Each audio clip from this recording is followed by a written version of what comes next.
Welcome to the Genius Factory. Enjoy the video. In this video, I will show you how to replace a cabin air filter. This simple maintenance task ensures you breathe cleaner air inside your vehicle. You will need a new cabin air filter, which typically costs around $20 to $30, and possibly a small screwdriver. This process usually takes about 15 to 20 minutes to complete, making it a quick and impactful DIY project for your vehicle's health. To begin, open your glove compartment and remove everything inside. On the right side, you will find a small damper arm. Gently detach it. Next, carefully press inward on both the left and right sides of the glove box to release its retaining clips.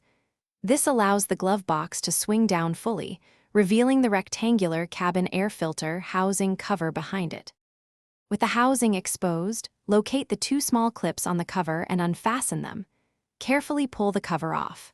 Now, you can slide the old cabin air filter straight out of its slot. Take a moment to observe the airflow direction arrows on the old filter. This is crucial for correct installation. Then, slide your new filter in, making sure its airflow arrows point downwards, matching the vehicle's air intake direction. Once the new filter is in place, snap the housing cover back on, ensuring the two clips are securely fastened. Gently lift the glove box back into position, pressing inward on the sides to re-engage the stops.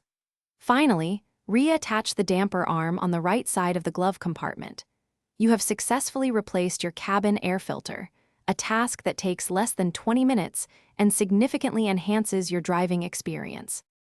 Thanks for watching. If you found this helpful, don't forget to like and subscribe.